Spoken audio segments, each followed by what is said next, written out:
반갑습니다. 두 번째 맞는 시간이죠. 2006년도 11월이었나요? 12월이었나요? 아무튼 그 즈음에 한 2년 전인데 그때 같이 천구일꾼 세미나로 이렇게 만나 뵙고 다시 두 번째 시간을 갖게 됩니다. 제가 이렇게 회고를 해보니까 그 당시에는 제가 오자마자 바로 이렇게 했었는데 심각한 감기가 걸려가지고 거의 목소리가 콜록콜록 해가면서 그렇게 했던 기억이 납니다. 육체적으로는 좀 힘들었던 시간이었는데 영적으로는 가장 기뻤던 시간이 아니었는가 이렇게 생각이 듭니다. 그때를 기억하면서 이번에 두 번째 맞는 이 시간에 또 우리들에게 하나님께서 예비하신 더 크신 은혜들을 사모해 봅니다. 우리가 이 3일 동안에 그때는 제 기억에 6일 했던 것 같은데 3일 동안에 이제 압축하여서 말씀을 전하는데 3일 동안에 어떤 말씀들이 진행될 것이냐라고 하는 것을 우리가 좀 더 사모하면서 그 말씀에 집중을 하기 위해서 이 시간에 잠시 우리가 이게 머리를 좀 이렇게 한쪽으로 이렇게 집중하기 위한 말씀을 한번 나눠 보도록 하겠습니다.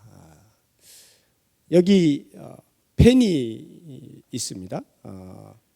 이 펜이 얼마짜리일지 문방구를 가면 알 수가 있겠습니다만 이 펜이 얼마나 가치가 있느냐라고 하는 이 펜의 존재 가치에 대해서 각 사람마다 다른 생각을 할 수 있을런지 모르겠습니다만 이 펜의 존재 가치는 무엇에 의해서 결정이 된다고 생각하십니까? 얼마나 비싼 것이냐, 이것이 1,000원짜리이냐 아니면 10,000원짜리이냐에 따라서 그 가치가 결정된다라고 생각하기 쉬울 것입니다. 우리는 워낙 실용적 가치에 대한 이해가 빠르기 때문에 얼마짜리냐라고 하는 것으로 가치를 매길는지 모르겠습니다만 실제로는 그렇지 않습니다. 이것이 얼마나 디자인이 잘 되어 있느냐라고 하는 것으로 또 그 가치를 매길 수 없습니다. 물론 가치에 덤은 될 수 있을런지 모르겠지만 그 가치, 존재 가치를 결정 지어주지는 못하죠. 그렇다고 하면 이 펜의 존재 가치를 결정 지어주는 것은 뭡니까? 한마디로 뚜껑을 열어서 잘 써지면 잘 써지네요. 그럼 이 펜에 가치가 있는 것입니다. 열어서 썼는데 안 나와요. 안 나와. 그러면 아무리 이 펜이 제가 이거 10만 원 주고 산 것입니다.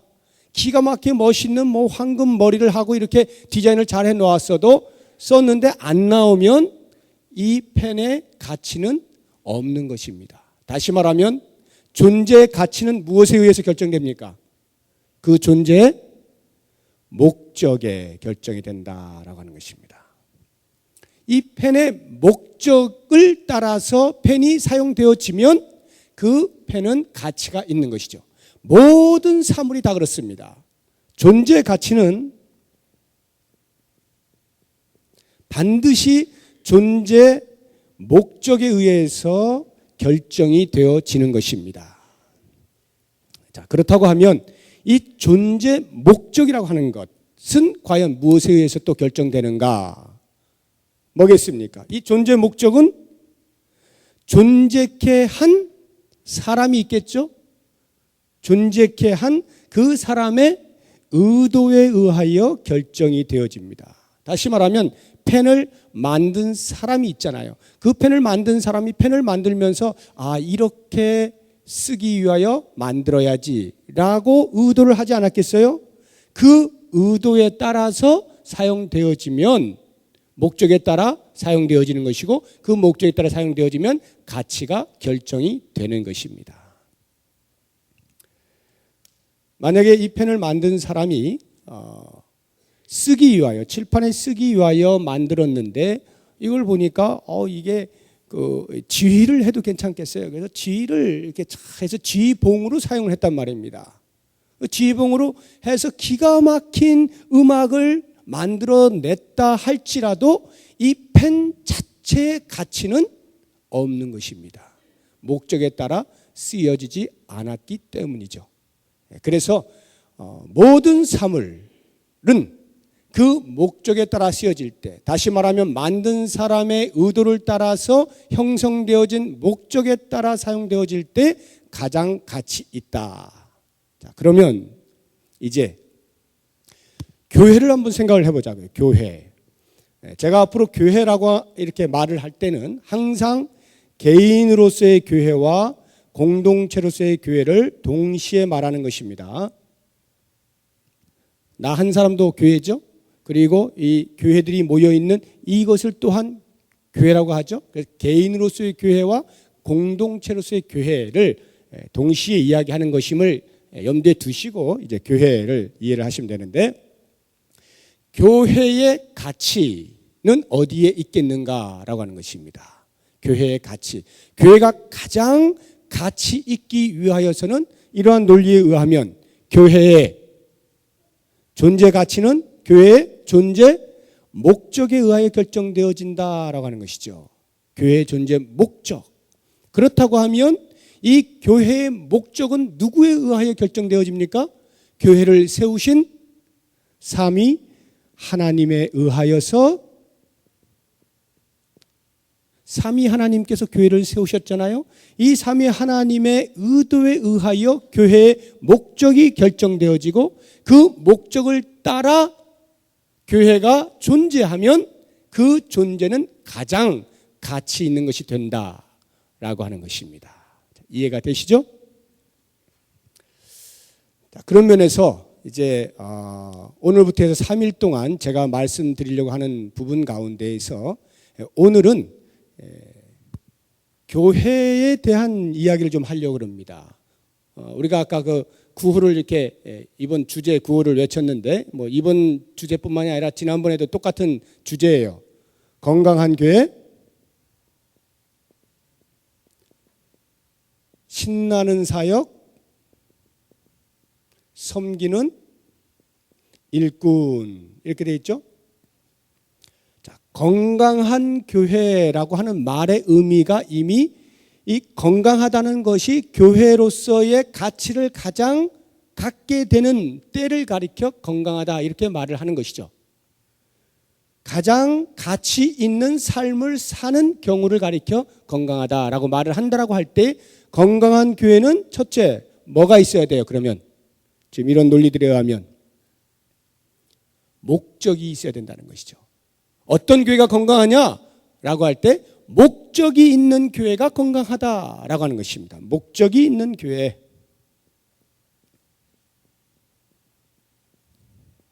왜 부평동북교회가 이 땅에 존재하는가?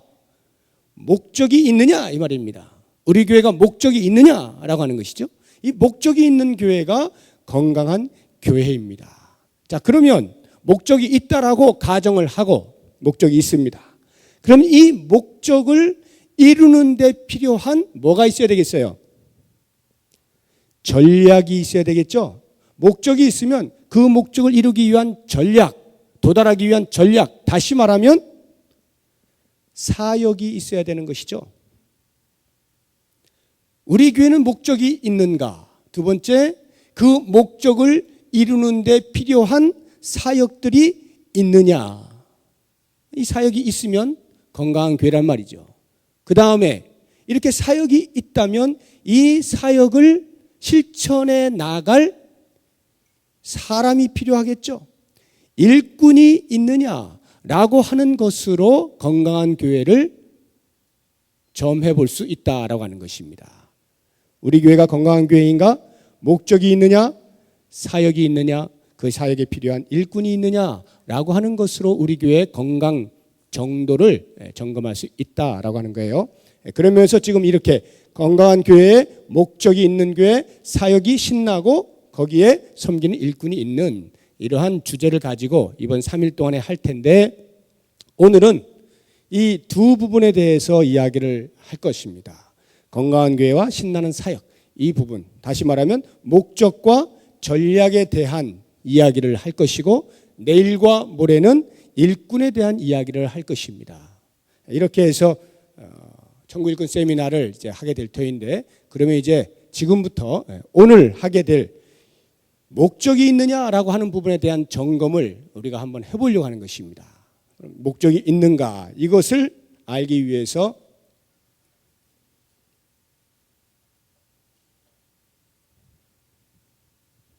우리가 보아야 할 부분이 뭐냐 하면 우리 교회의 연구표를 보면 됩니다. 우리 교회 연구표가 뭡니까? 잘 모르시죠? 아시는 분은 아시고 크게 한번 해볼까요? 시작. 예, 화음이 되는 이유가 뭘까요? 소프라노 알토 테너 베이스가 나오는데, 하나님 나라 이루어가는, 예, 신앙 공동체다. 이것이 우리 교회 연구표입니다. 지금 제 생각에는 이 연구표를 저 위에 어디 이렇게 좀 해둘까 싶어요. 지금 아무리 찾아봐도 연구표가 없어서 기억하지 않으시면 잘 모르실 것 같은 생각이 들어서 어딘가 하나 이렇게 해야 되겠다는 생각이 있습니다. 아무튼 하나님 나라 이루어가는 신앙 공동체, 이것이 연구표인데, 그냥 멋있으라고 이거 표 만든 거 아닙니다. 그냥 뭐 없으니까, 또는 뭐 모든 교회마다 다 하니까, 그러니까 우리도 뭐 하나 만들어 보지 하고 이렇게 만든 표가 아니에요. 제가 아까 말씀드린 삼위 하나님께서 교회를 세우신 의도에 따라 발생한 목적을 갖는 그 표현이 바로 이 안에 있다, 이 말입니다. 교회가 왜 이 땅에 왜 존재하느냐라고 하는 목적을 담고 있어요, 이 말이. 그래서 이것은 우리 교회만이 아니라 이 땅에 있는 모든 교회가 본질적으로 목적해야 하는 내용입니다. 그런 면에서 우리가 잘 이해를 하셔야 돼요. 하나님 나라 이루어가는 신앙 공동체, 여기에서 이제 하나님 나라 그럼 뭐고, 신앙 공동체는 뭐고, 그것을 이루어간다는 말은 무엇이냐라고 하는 것을 제가 설명을 드리면서 아하, 이것이 교회로구나 하는 것을 하나씩 하나씩 알아갈 수 있기를 바랍니다. 자, 그럼 먼저 하나님 나라에 대한 개념을 제가 간단하게 설명을 드릴게요. 연구표 안 잊어버리시겠죠? 하나님 나라 이루어가는 신앙 공동체.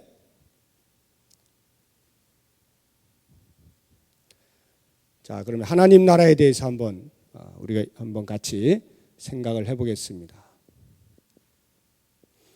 하나님 나라라고 하는 이 말은 우리가 뭐 아주 흔하게 쓰고 있죠. 그러나 불과 몇십 년 전만 해도 이런 용어 자체가 거의 나오지 않았었어요.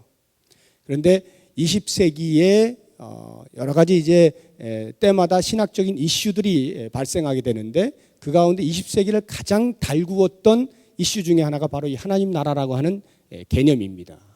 이 하나님 나라가 무엇이냐라고 하는 것에 대한 많은 학자들의 토론들이 있어 왔는데, 그걸 제가 아주 간략하게 정리를 해드리면, 첫 번째로 이 하나님 나라라고 하는 말이 영토냐 아니면 통치냐라고 하는 것입니다.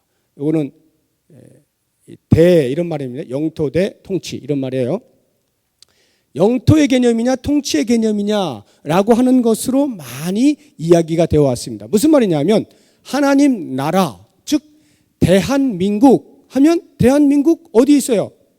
여기 이렇게 지리적으로 지도상에 표시가 되어 있잖아요. 영토가 표시가 되어 있죠.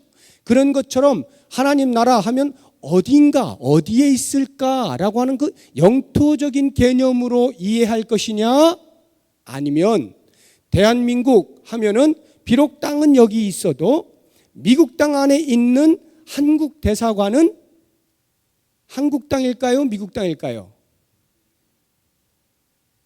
헷갈리죠?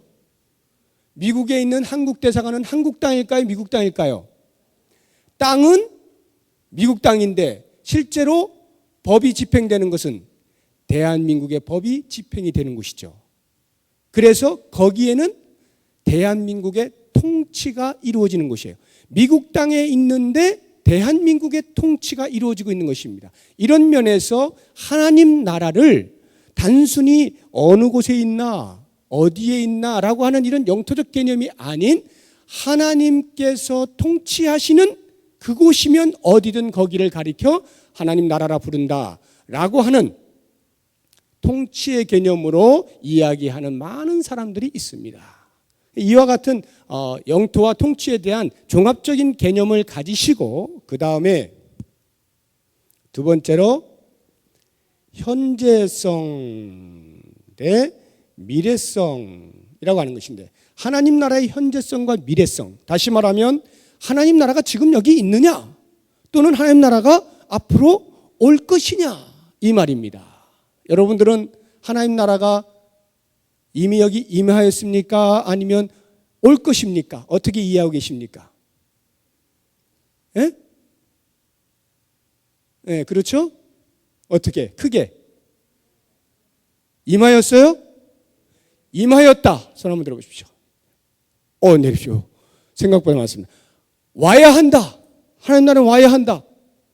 예, 그렇게 많지 않네요. 하나님 나라 올 필요 없어요? 여러분 하나님 나라 들어가야 되는 거 아닙니까? 자, 이 현재성과 미래성에 대해서도 많은 논의가 되어져 있는데 이것을 영어로 표현하면 이렇게 표현을 합니다. 이미 임했다. already. 이미 임했다. but 그러나 아직은 아니다. 이렇게 표현을 해요. but not yet. 아직은 아닌. 그러니까 이미 임하기도 하였고 그렇긴 그런데 또 어느 면으로 보면 아직은 임하지 않았다라고 해서 이 하나님 나라의 현재성과 미래성을 동시에 이해할 수 있도록 말을 하고 있는 것입니다. 예를 들면 하나님 나라가 이미 임한 것에 대해서 우리가 어떻게 아느냐? 예수님께서 이 땅에 오셔가지고 천국 복음을 전하실 때 마태복음 4장에 보면은 복음을 전하실 때 그냥 복음만 전하시는 것이 아니라 어떻게 해요? 가는 곳마다 각색 병든 자를 고치고 귀신들을 쫓아내고 심지어는 죽은 자까지 고치시고 하는 일들을 하시죠. 천국 복음을 전파하면서 그와 같은 일들을 동시에 하는 것입니다. 그게 뭘 가리키느냐 하면 하나님 나라가 하나님의 통치가 이미 이 땅에 임했다 이거예요. 하나님의 나라에서가 아니면 볼 수 없는 일이다 이런 말이죠. 그런 면에서 하나님 나라는 이미 임했다라고 하는 것이고 예수님께서 직접적으로 하나님 나라가 임했음에 대하여 말씀하신 곳도 있습니다. 누가복음 한번 찾아보시겠어요? 누가복음 11장. 누가복음 11장 20절. 누가복음 11장 20절.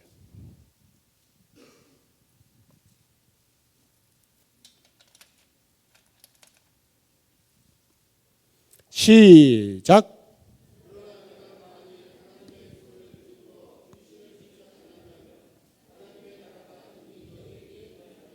하나님의 나라가 이미 너희에게 임하였느니라. 귀신을 쫓아내는 능력이 나에게 있고 그것을 너희가 본다면 이미 하나님의 나라는 너희에게 임한 것이다. 누가복음 17장 20절 21절 한번 찾아보겠습니다. 누가복음 17장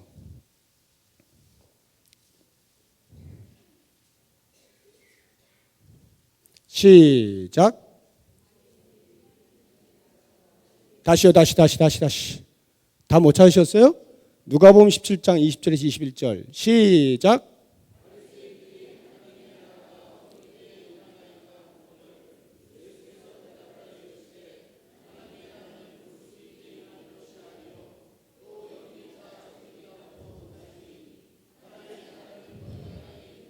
하나님의 나라가 어디에 있다고요? 너희 안에 있느니라 이렇게 말씀하고 있는 것입니다. 그래서 이미 하나님 나라가 임한 것으로 이야기를 하는가 하면 동시에 성경은 아직 하나님 나라가 임하지 않은 것으로도 말씀을 하고 있습니다. 마태복음 25장 34절 한번 찾아보시죠. 마태복음 25장 34절.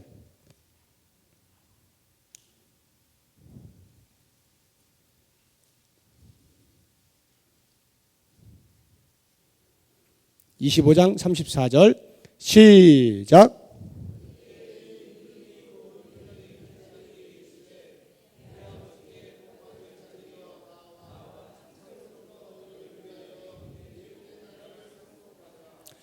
창세로부터 너희를 위하여 뭐한 나라를요? 예비된 나라를 상속받으라. 받았어요? 안 받았어요? 아직 안 받았잖아요. 그때가 언제냐 하면 예수님께서 마지막 날 심판의 때, 그러니까 지금도 아니고 지금으로부터 한참 지나서 예수님이 다시 오셔서 예수님이 재림하셔가지고 양과 염소를 가를 때에 하시는 말씀이에요. 그 양들에게 말씀하시기를 너희가 창세로부터 예비된 나라를 상속받아라. 아직 안 받았단 말이에요. 그러니 예수님이 오신 그때에도 아직 안 받았는데 지금 안 받은 것은 뭐 말할 것도 없죠. 안 받았어요. 아직 오시지 않았다 이런 말입니다.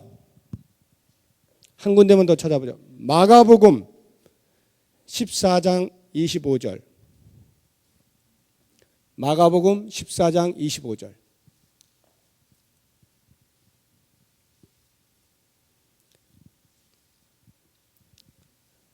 마가복음 14장 25절 시작.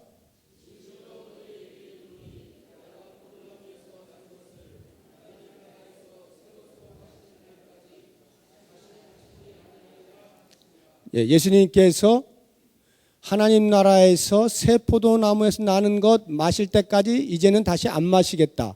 하나님 나라에 임했어요? 안 임했어요? 아직 오지 않았단 말입니다. 아직 오지 않았어요. 이렇게 성경은 이미 하나님 나라가 왔다라고도 말씀하시고 아직 오지 않았다라고도 말씀을 하고 있어서 이것을 보게 될 때에 우리가 하나님 나라가 영토냐 통치냐라고 할 때에 영토 쪽보다는 통치로 이해하는 것이 훨씬 더 이해하기가 쉽죠. 아하, 하나님의 통치가 이미 이 땅에 임했지만 완벽하게 임한 것이 아니어서 언젠가는 하나님의 통치가 완벽하게 이루어질 그 나라가 그때가 온다라고 하는 개념으로 이미 임한 하나님의 나라와 아직 오지 아니한 하나님의 나라를 동시에 이해할 수가 있게 되는 것입니다. 자, 그렇다고 하면 과연 하나님의 나라가 성경에서 처음부터 어떠한 역사성을 가지고 있느냐라고 하는 것을 우리가 한번 이해를 해보겠습니다. 하나님 나라의 성경에 나타나고 있는 역사성. 자, 이게 무엇을 말하느냐 하면 하나님의 나라가 언제 출발을 했느냐 이런 말이에요.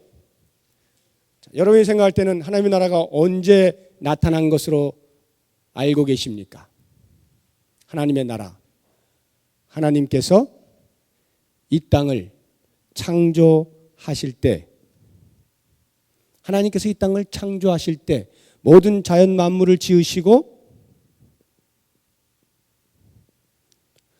인간을 만드셔서 이 아담과 하와를 통하여 모든 자연 만물을 다스리는 대리 통치자로 삼으시죠. 여기에서부터 하나님의 나라가 출발을 하는 것입니다. 창조에서부터 하나님의 나라가 출발이 되어지는 것입니다. 이 하나님의 나라에서는 전적으로 하나님의 뜻이 임하는 곳이죠. 하나님의 왕되심을 노래하는 곳이죠. 하나님의 백성들이 하나님을 노래하고 하나님과 아름다운 교제를 나누며 사는 아름다운 나라였습니다. 그 나라가 그만 인간의 죄로 말미암아서 타락하게 되므로 하나님의 나라가 더 이상 존재할 수 없게 되죠. 왜 존재할 수 없게 되느냐 하면 하나님의 나라는 하나님의 성품이 그대로 드러나야 하는 것인데 죄가 들어오게 되면서 하나님의 거룩과 죄가 함께할 수 없기에 하나님의 나라는 파괴가 되어진 것입니다. 파괴가 되어져요. 그래서 아담과 하와는 그 모든 대리 통치의 권한을 다 내려놓고 에덴 동산에서부터 쫓겨나게 되죠.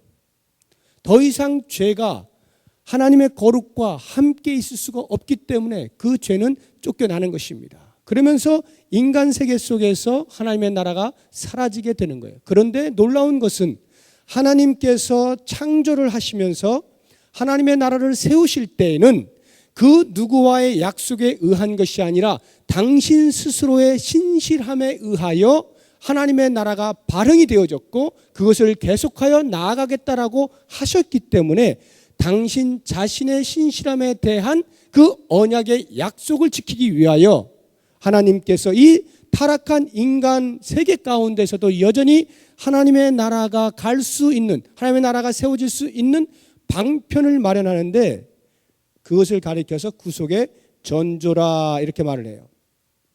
구속이라고 하는 것이 바로 그 일을 하는 것이죠. 지난 주일 오후 예배 때 김상원 목사님이 이거 설명해 주셨죠. 속량이라고 하는 단어로 이게 같은 말이에요. 속량이나 구속이나. 자, 이 구속의 전조로서 하나님의 나라를 일시적으로, 임시적으로 다시 세우십니다.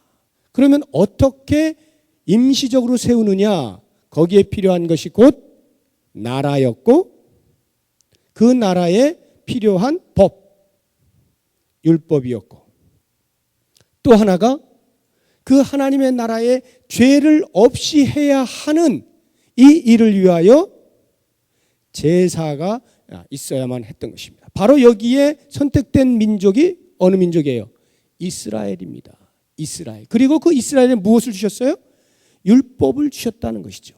그리고 거기에 제사 제도를 마련하셔서 날마다 또는 1년에 한 차례씩 수시로 계속하여 제사를 드림으로써 바로 이 하나님의 나라를 임시적으로 그때 존속을 시켜 나가게 된 것입니다. 그래서 여기에서의 죄에 대한 특징은 죄가 완전히 없어진 것이 아니라 죄 있는 것을 어떻게 해요? 억제시키는 방편으로, 죄의 억제입니다. 죄를 억제하는 방편으로 하나님의 나라를 근근히 이어가게 하신 것이죠. 그러나 이렇게 해서는 영원히 임시적일 수밖에 없기에 하나님께서 그 다음 어떠한 계획을 세우시고 이루어 가십니까? 구속의 전조 다음에 드디어 구속하시는 일이 있죠. 이 구속이 뭡니까? 예수 그리스도의 십자가 사건이죠.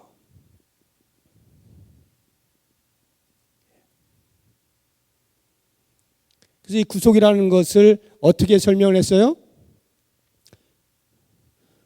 지난 오후 시간에는 헬라어로 여러분이 하셔가지고 좀 머리가 아프셨죠? 아포리트로시스 좀 복잡하죠? 그러니까 이번에는 영어로 좀 간단하게. 자, 영어로 하면 리뎀션이라고 하는 것입니다. 리뎀션. 이 리뎀션이라고 하는 단어의 뜻이 뭐냐 하면 다시 한다는 게 뭐냐 하면은 산다는 말이에요. 리뎀션 하면은 다시 삶 이렇게 이제 명사가 되는 건데 다시 사는 것 이것을 가리켜서 구속이라 우리나라 말로 이렇게 구속 또는 속량이라 이렇게 번역을 한 것입니다. 자, 그러면 여기를 잘 보셔요. 이 단어가 말이죠. 기가 막힌 단어예요. 리뎀션, 다시 산다는 말의 의미가 뭡니까? 원래 내가 가지고 있었는데 그게 어느 날 갑자기 보니까 저쪽 가게에 들어가 있는 거예요. 근데 이렇게 가게를 지나가다 보니까 원래 내 거였는데 그게 거기가 있네. 깜짝 놀라가지고 어떻게 해요? 가서 돈을 지불하고 이거 원래 내 거였어요. 다시 사오는 것 이런 개념입니다. 죄의 노예가 되어 있던 원래는 하나님과 함께 있었던 사람들이 죄의 노예가 되어서 엉뚱한 자리에 가 있었던 그 사람들을 하나님께서 돈을 주고 원래 하나님의 자리에 있었던 그 사람들을 그 자리로 다시 돌아오게 했다 이 말이에요. 다시 그 자리로 돌아오게 했다. 그때에 지불되어진 돈이 뭐예요? 십자가란 말입니다. 그것이 바로 당신 스스로의 피였다 이런 말이죠. 당신 스스로의 목숨 이것을 값으로 지불하고 우리들에게 원래의 자리로 돌아오게 만든 것 그것이 바로 구속입니다. 이렇게 해서 드디어 하나님의 나라가 지금까지는 임시적이고 간접적으로 통치가 되어진 것이라고 한다면 그리스도의 십자가를 통하여서 여기에서부터는 직접적인 통치가 가능하도록 만들어 놓은 것입니다. 그래서 하나님의 나라가 이미 임했다라고 예수님께서 말씀을 하시는 거예요. 예수님이 오신 것 그 자체가 이미 하나님의 나라가 임한 모습이라는 것입니다. 그래서 그것에 대한 증거로 예수님께서 수시로 귀신들을 쫓아내기도 하고 병든 자를 고치기도 하고 기적들을 베푸신 것이죠. 그러나 그러한 것에 대한 완벽한 모습은 더 이상 귀신을 쫓아내거나 병든 자를 고치거나 할 필요가 없는 자리에 이르게 하는 하나님의 통치가 순수하게 그대로 이루어지는 것은 아직 임하지 아니하였어요. 그게 언제 임하느냐? 마지막 재창조의 때에 임하게 되는 것입니다. 재창조. 이때가 언제냐면 예수님께서 다시 오셔서 양과 염소를 다 가르시고 새 하늘과 새 땅이 임하는 이때를 가리켜서 재창조라 말하는 거예요. 그래서 여기에서는 하나님의 나라가 더 이상 불완전한 상태로의 통치가 아닌 완벽한 통치가 이루어지는 거예요. 이 완벽하다는 말의 의미가 뭐냐면 완벽한 또는 완전한 통치의 의미가 뭐냐 하면 이 통치에 하나님의 통치에 죄가 더 이상 기웃거릴 수 없는 상태를 가리켜 완벽한 통치라 이렇게 말하는 거예요. 죄가 더 이상 기웃거리질 못해요. 그래서 최초 창조의 시기에는 죄와 관련하여서 상태를 이야기하자고 한다면 인간의 상태를 말하자면 이 창조의 시기에는 죄를 짓지 않을 수 있는 상태예요. 죄를 짓지 않을 수 있는 상태로 지음 받았어요. 그러면 타락하게 된 것이 누구에게 원인이 있다는 거예요? 죄를 짓지 않을 수 있는데 지가 죄를 지었다는 거 아니야. 지가 선택했다는 거 아니에요. 지가 누구예요? 아담이, 우리가, 내가 선택하여 죄를 지었다 이런 말이에요. 이렇게 죄를 짓게 되면서 스스로 죄를 짓게 되는 이 순간으로부터 그 이후에 인간의 상태는 죄와 관련해서 어떠한 상태일까요? 죄를 지을 수밖에 없는, 죄를 지을 수밖에 없는 상태로 살게 되었다 이 말입니다. 다시 말하면 죄를 짓지 않을 수 없는 그 상태로 그렇게 쭉 살다가 이 구속이라고 하는 것이 다시 어떻게 됐어요? 구속이라고 하는 것을 통하여서 이 상태로 다시 원위치된 것입니다. 원위치.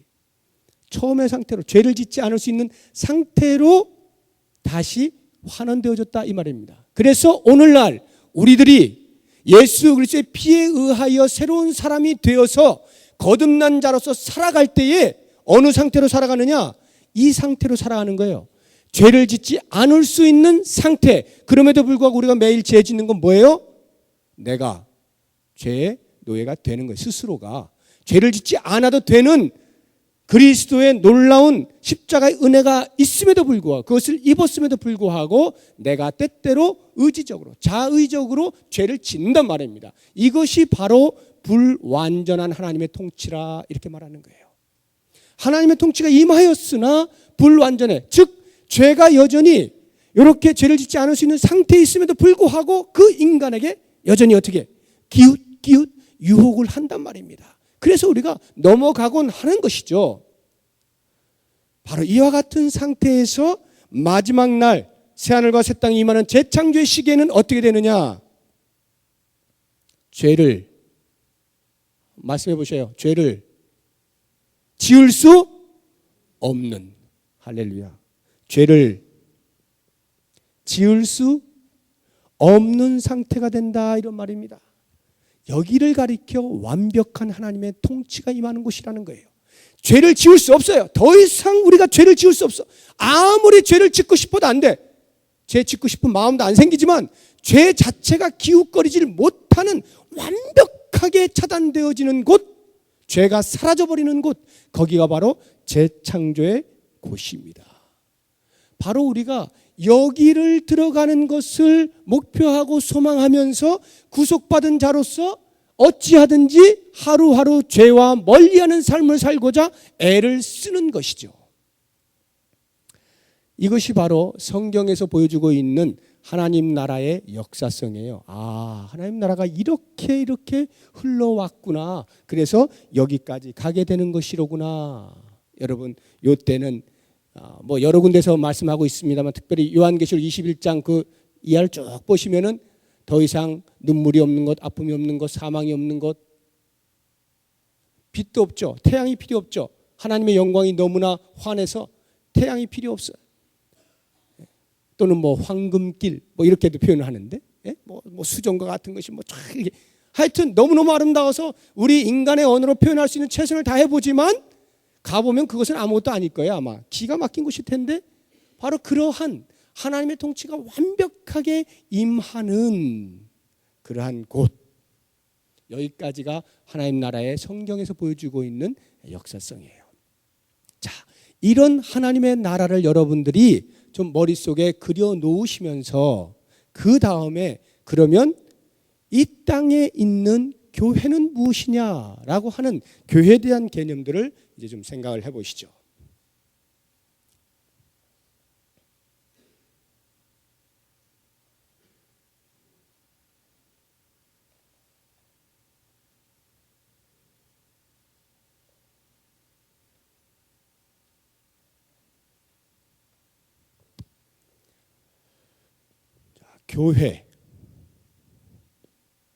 교회가 무엇인가라고 하는 개념을 좀 여러분들이 아시고 이제 그 다음 이야기를 이제 해야 되는데, 교회가 뭐냐?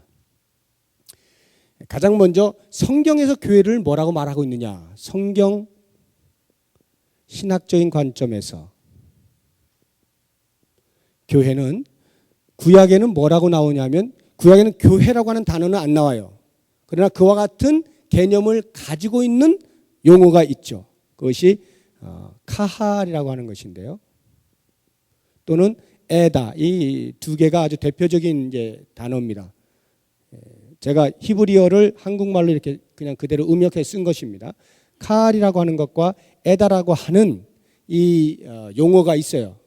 두 개가 다 보통 우리 한글 성경에 번역되고 있는 것이 회중 또는 집회 또는 총회 이런 정도로 번역이 되고 있습니다.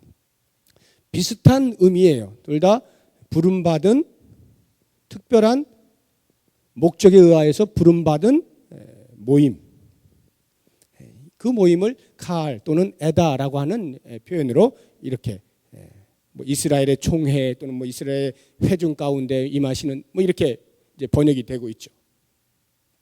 이것을 우리가 그 교회 전신으로 보는 겁니다. 구약에는 교회 개념이 이런 식으로 나타났다라고 하는 것이고, 두 번째 직접적으로 신약에는 교회라고 하는 용어가 등장하죠. 실제로 교회라고 하는 용어가 등장을 합니다. 거기에 나타나는 용어가 뭐냐면 에클레시아라고 하는 것입니다. 에클레시아.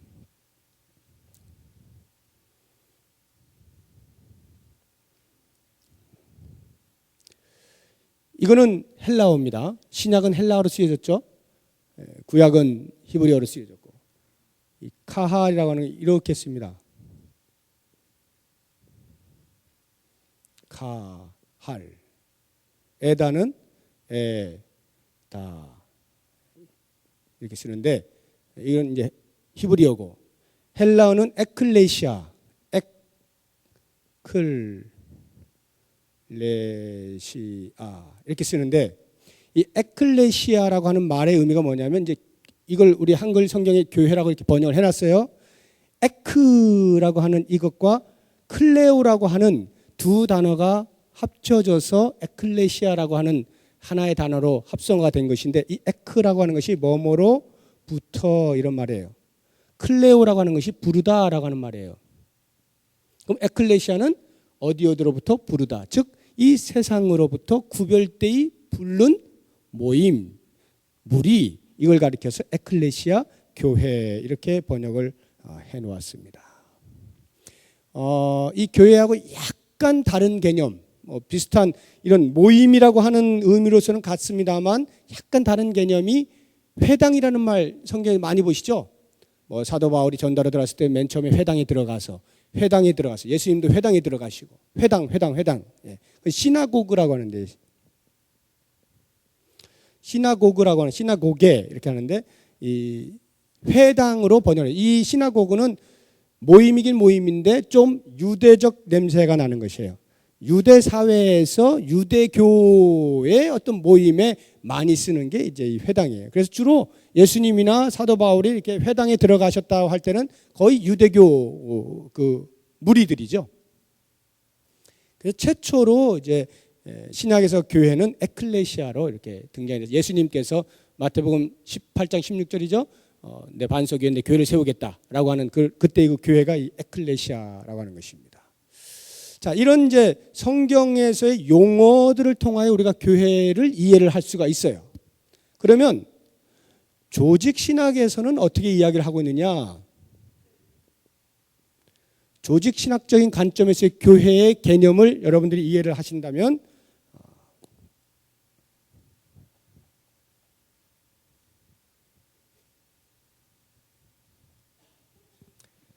교회를 이렇게 나누고 있습니다. 지상교회, 교회를 나눌 때 또는 지역교회,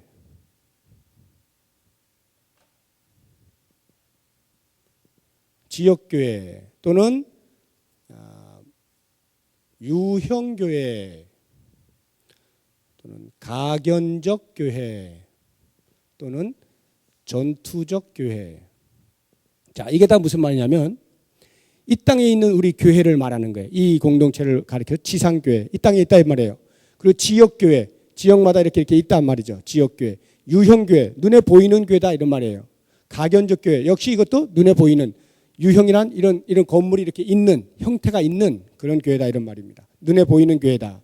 전투적 교회라고 하는 것은 영적인 전투가 계속 일어나고 있는 그러한 교회다 이런 말이에요. 그것에 비하여서 반대로 생각하면 여기는 이미 임한 하나님의 나라의 모습이고 아직 임하지 아니한 하나님의 나라의 교회를 말한다면 거꾸로 한번 보게 되겠어요. 지상교회의 반대는 천상교회가 되겠죠. 천상교회.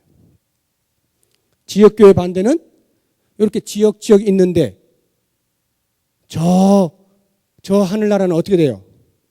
우주적이죠. 우주적. 유형교회 반대는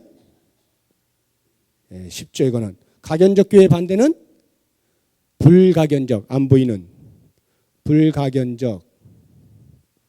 전투적 교회의 반대는 아직 임하지 아니한 그 하나님 나라, 완벽한 하나님의 나라, 거기에는 어떤 교회겠어요? 더 이상 전투가 필요 없는 승리적 교회. 이렇게 이제 구별을 하는 것입니다. 이러한 개념들이 이 성경 안에 여기저기 구석구석에 있다는 거예요. 조직 신학이라는 것은 뭐냐 하면은 성경에 나타나고 있는 여러 가지 이곳저곳에 있는 개념들을 한데 모아서 하나의 개념으로 만들어내는 것을 조직 신학이라 말을 해요. 그래서 교회에 대한 여러 가지 성경에 여기저기 나타나고 있는 개념들을 불러 모아 이렇게 나누어 놓았다는 것입니다. 그 다음에 교회의 속성에 대하여서 이야기를 할 때 교회의 속성,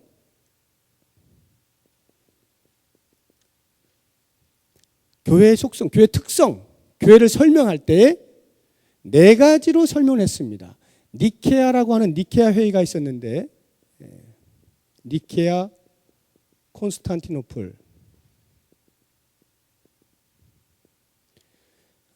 이게 BC가 아니죠. AD 325년에 그리스에 있는 니케아라고 하는 도시에서 그 313년에 로마 황제인 콘스탄틴이 그 로마를 기독교화로 국교로 이렇게 만들지 않습니까? 선포하잖아요. 공포한 이후에 이 콘스탄틴에 의하여서 니케아라고 하는 곳에 그 감독들이 모입니다. 그래서 회의를 벌려요. 왜 회의를 벌렸냐면 그 당시에 삼위일체 하나님, 삼위일체 되신 하나님을 잘못 가르치는 아리우스주의가 있었어요. 그 아리우스주의에 대하여 정확한 방어를 하기 위하여서 신조를 만들어냅니다. 이 니케아 회의에서.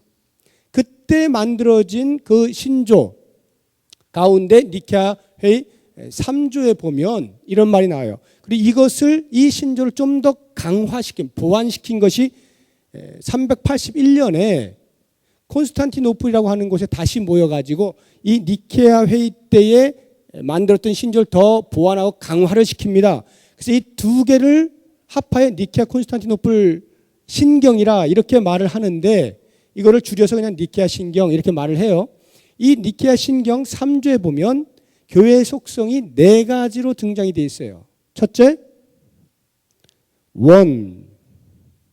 둘째, 홀리. 세 번째, 캐톨릭.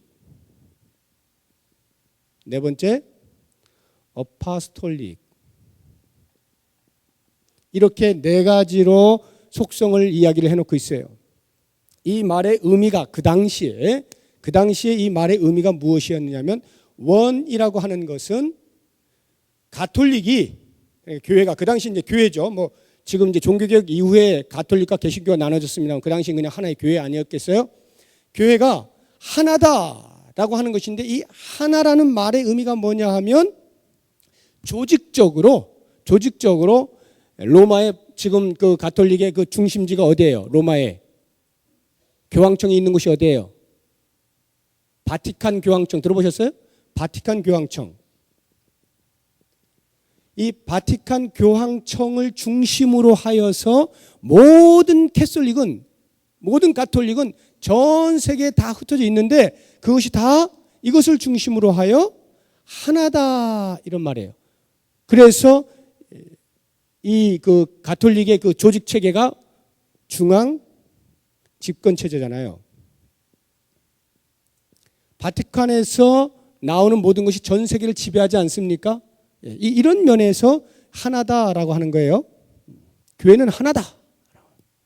그 다음에 홀리를 말을 할 때는, 이 홀리라고 하는 것은 그들이 가르치는 교의, 그들의 어떤 윤리, 또는 그들이 집전하는 미사, 의식이죠. 이런 것들이 거룩한 것이다, 성결한 것이다 라고 말을 한 것입니다. 그 다음에 세 번째, 이 캐톨릭이라고 하는 것은 보편적인이라는 뜻이잖아요. 보편적인. 여기에서 이제 그 가톨릭이라는 말이 나온 거예요. 이 캐톨릭이. 이 보편적이라는 말의 의미는 뭐냐면 전 세계에 흩어져 있다. 다시 말하면 어떤 종교들은 잠깐 있다가 사라지고, 뭐 어느 특정 지역에 잠깐 있다가 뭐 없어지거나 이렇지만, 이 교회는 전 세계 어디에나 항상 영원히 존재한다라고 하는 면에서 이 캐톨릭이에요. 보편적인, 세대와 세대를 이어가면서 영원토록 어느 곳에서나 볼 수 있는 이런 의미예요. 마지막으로 이 어파스톨릭이라고 하는 것은, 이건 사도적인이라는 뜻인데요. 사도적인. 이 사도적인이라는 말의 의미는 뭐냐 하면, 사도들이 이제 그 초기 당시에 사도들이 있었잖아요. 12사도가 있었고, 그 이후에 교회가 이렇게 조직화 되어지면서 그 교회의 최고 그 권세를 잡은 자 있을 거 아니에요? 그 사람을 교황이라 하잖아요. 그리고 교황 밑에 이제 감독들이 있잖아요. 뭐 사제들이 있고 이렇게 뭐 쭉 있는데, 이 교황이 바로 이 사도권을 계승했다 이런 말이에요. 사도권을 계승했기 때문에 교황의 말이 곧 법이다 이런 거죠. 교황의 말이 곧 법이다. 그래서 이 가톨릭에서는 교황 무오를 주장하죠. 교황은 절대로 오류가 없습니다. 그래서 바티칸에서 교황이 한마디 하면 그게 성경보다 더 권위가 있어요. 성경을 해석할 권위가 교황에게 있기 때문에. 그래서 교황이 해석을 하잖아요. 그러면 성경에서 명백한 의미를 가졌음에도 불구하고 교황이 그것을 해석했기 때문에 그것이 더 권위가 있게 되는 거예요. 그게 교황무오예요. 이게 바로 이 어파스톨릭이라고 하는 교회 속성에 의하여 그런 일들을 하고 있는 것입니다. 자, 이러한 그 오해들에 대하여서 종교 개혁이 일어나게 되면서 종교개혁이 일어나게 되면서 개신교에서 이 교회의 속성 네 가지를 어떻게 다르게 성경에 더 가깝게 이해를 하게 되었느냐 하면 이 원이라고 하는 것을, 이 원은 개신교에 의하면 종교개혁 이후에, 가톨릭은 여전히 이게 지금 이와 같은 개념을 가지고 있어요. 그런데 종교개혁 이후에 개신교에서는 이 원이라고 하는 것을 교회의 속성 중에 하나로 그리스도 안에서 모든 사람이 하나입니다, 이런 뜻이에요. 예수 그리스도 안에서, 그리스도를 믿는 믿음 안에서 모든 사람은 한 가족입니다. 그리스도 안에서 한 가족이다라고 하는 개념으로 이해를 한 것입니다. 훨씬 더 성경적이죠? 안 그런가요? 훨씬 더 성경적이죠. 성경이 이렇게 이야기하고 있죠. 홀리라고 하는 것은 우리 스스로 거룩해질 수 있는 것이 아니에요. 우리 스스로가 교의적으로 거룩하고 윤리적으로 거룩하고 그렇게 할 수 있는 게 아니라 오직 하나님의 은혜로 이 세상으로부터 부름받아 나온 에클레시아, 부름받아 나왔기 때문에 그리스도의 그 흘리신 피로 인하여서, 그리스도의 희생으로 인하여, 십자가로 인하여 우리가 거룩하게 되었다라고 하는 칭의적 개념의 거룩을 말하는 것입니다. 즉 예수 그리스도께서 우리를 둘러싸고 계심으로 해서 그리스도의 거룩 안에 우리가 들어와 우리도 거룩한 모습으로 보이게 되는 것, 이 거룩을 이야기하는 것입니다. 우리는 지금 여기 앉아 계신 여러분 모두는 다 거룩한 자들이에요. 내가 생활 가운데 죄가 전혀 없기 때문에 거룩한 자가 아니라 그리스도 안에서, 그리스도의 거룩 안에 들어와 있는 자이기 때문에 그리스도의 십자가를 통하여서 부름받은 자로 거룩하게 되었기 때문에 우리는 거룩한 자라고 하는 것입니다. 그 다음에 교회가 캐톨릭이다라고 하는 이 보편적인이라는 말은 어떻게 개신교에서 이해를 했느냐 하면, 이 땅의 어느 지역을 막론하고 또 이 땅의 어느 사람을 막론하고 이 땅의 어떤 옛날이든 지금이든 상관없이 동서고금, 남녀노소, 황인종이냐 백인이냐 흑인이냐 관계없고 미국이냐 한국이냐 아프리카냐 관계없이, 모든 것과 관계없이 오직 예수 그리스도 안에서 믿음의 사람으로 불리는 것에 동일하다라고 하는 면에서 보편적인, 이 보편이라고 하는 것은 흑인에게도 믿음의 기회가 있고 백인에게도 믿음의 기회가 있고 황인종에게도 믿음의 기회가 있고 어린아이에게도 믿음의 기회가 있고 어른에게도 기회가 있고 옛날 사람에도 기회가 있고 지금에도 있고, 그런 면에서 보편으로 이해를 한 것입니다. 얼마나 성경적입니까? 얼마나 성경적이에요. 마지막 이 어파스톨릭이라고 하는 이 사도적인이라고 하는 개념은, 가톨릭에서는 교황이 사도의 계승자다라고 이야기를 하고 있지만 우리들은, 개신교에서는 모든 사람이, 모든 그리스도 안에 부름받은 사람이 다 사도적 계승을 한 사람이다. 사도적, 이 말이 굉장히 중요해요. 사도적. 사도의 계승을 하고 있는 게 아니라 사도적 계승. 다시 말하면 사도들이 했던 것들에 대한 책임과 의무와 권한과 해야 할 일들이 우리에게도 있다, 이런 말이에요. 그럼 사도들이 한 것의 가장 대표적인 게 뭐예요? 사도들이 그리스도의 복음을 전한 거 아니에요. 그리스도의 복음을 전하는 것이 사도들의 가장 대표적인 것 아닙니까? 그 그리스도의 복음을 전하는 일의 계승자다, 이런 말이에요. 누가? 그리스도 안에서 부름받은 우리 모두가. 그러므로 교황만이 아니라, 목사만이 아니라, 전도사만이 아니라 그리스도의 이름으로 부름받은 모든 사람들, 모든 성도는 각각이 다 이와 같은 사도적 계승자로서 복음을 전할 사명이 있다라고 하는 것으로 해석을 했습니다. 얼마나 성경적이에요. 기가 막히지 않습니까? 그러니까 종교개혁이 일어난 다음에 그 종교개혁자들이 철저하게 솔라 스크립투라, 성경으로 돌아가는 그 작업을 통하여서 이렇게 엉뚱한 개념을 가지고 있던 그 가톨릭의 모순들을 다 성경으로 재해석을 해낸 것입니다. 이게 바로 교회의 속성들이에요.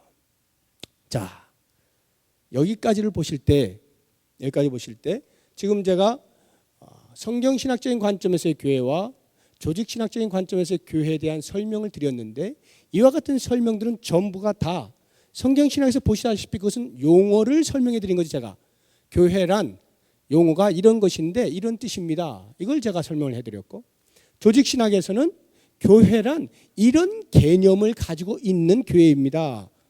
이런 개념을 가지고 있는 교회입니다라고 하는 개념 정의를 하고 있는 것입니다. 다시 말하면 교회에 대하여 용어 정의, 개념 정의는 있지만 실제로 목적과 관련하여서 교회의 존재 목적, 그것과 관련하여서는 설명을 못 해내고 있다는 것입니다. 바로 여기에서 실천신학적인 관점에서 교회의 이해가 필요하다라고 하는 것입니다. 그래서 이제 실천신학적인 개념에서의 교회를 이해함으로써 교회의 존재 목적에 좀 더 가까이 나아가 보고자 하는 것입니다. 이 실천신학적이라고 하는 말의 의미가 뭐냐면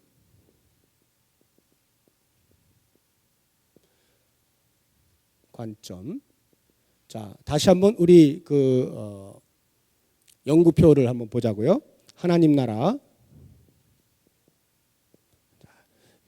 이렇게 이제 아시는 거 나올 땐 크게 좀 말씀을 해주시면 제가 이렇게 쓰는데 힘을 받습니다. 하나님 나라 이루어가는 신앙 공동체.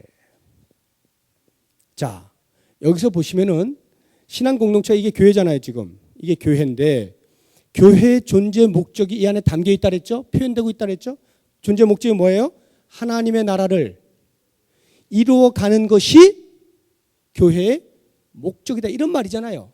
하나님의 나라를 이루어가는 것이 교회의 목적이다. 그러면 이 이루어간다라고 하는 이 말 속에 무엇이 드러나고 있습니까? 이루어간다라고 하는 것에 행동이 나타나고 있잖아요. 즉 실천이 담겨 있는 것을 알 수가 있겠죠.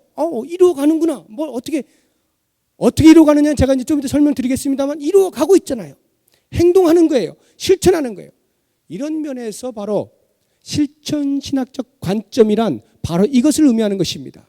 교회를 이해할 때 교회의 존재 목적과 관련해서 이해하는 것이야말로 가장 교회 되게 하는 것이다. 교회의 가치를 드러내는 것이다 라는 거예요. 그런 면에서 이 이루어가는이라고 하는 말을 지금부터 알아보자라고 하는 것입니다.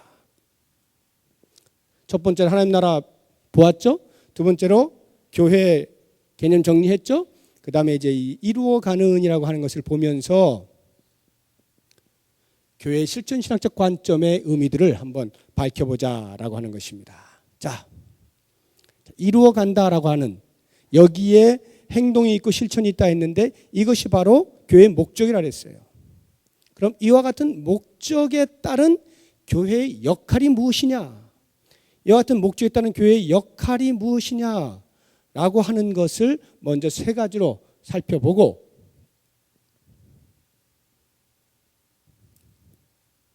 여러분의 그 팜플렛에 보시면은 첫 번째, 이게 싱이 나오나? 사인으로 이렇게 나와 있죠. 첫 번째 사인.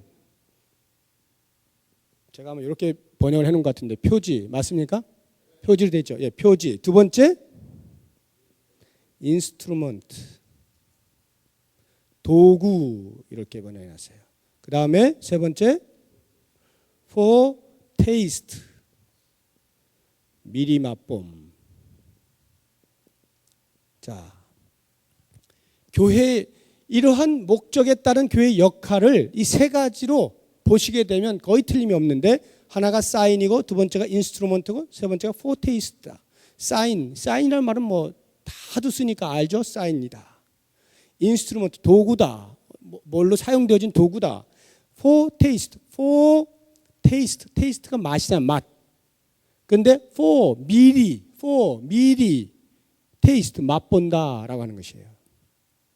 자, 그러면 이제 거기 그 팜플렛 한번 보십시오. 자, 사인이라고 하는 것에 대하여서 어떻게 설명이 되어 있습니까?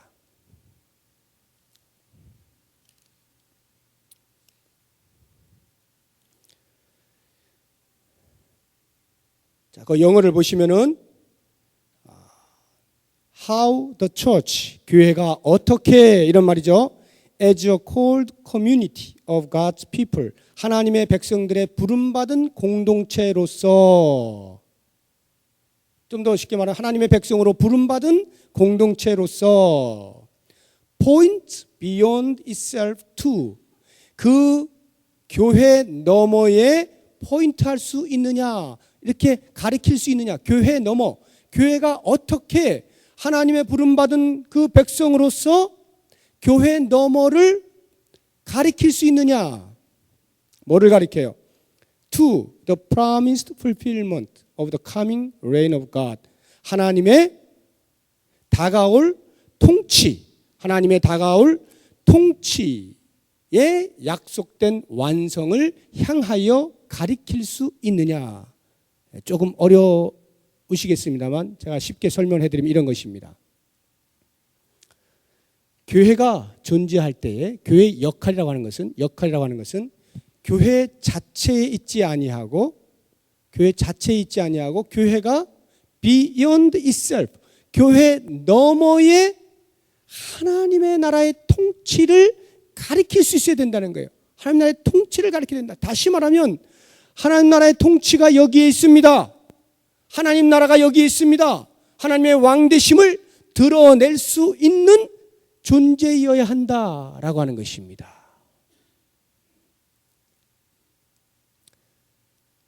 여기 부평 그 부흥 오거리에 이렇게 오면은 부흥 오거리 이렇게 쌓인 표지판이 있잖아요. 일로 가면 여기, 절로 가면 저기 이렇게 나오잖아요. 그러면 그 표지판을 보고 예를 들어서 그 부평 부흥 오거리에 동북교회 표지판도 있으면 참 좋겠는데 있다고 가정을 하고요. 부평 동북교회는 이쪽으로 가시오 이렇게 돼 있으면 그것을 보는 순간에 그 표지판을 보고 거기가 부평 동북교회는 아니잖아요. 부평 동북교회를 포인트하는 거죠. 부평 동북교회가 저기 있습니다라고 가리키는 거잖아요. 그러니까 이 표지판 자체로 의미가 있는 것이 아니라 그 표지판이 가리키는 것을 정확하게 가리키고 있느냐라고 하는 것으로 이 표지판의 목적 여부가 달려 있다는 거예요. 그래서 이 표지판을 보고 따라왔더니 진짜 여기 부평 동북교회가 여기 덩그러니 있더라는 거죠.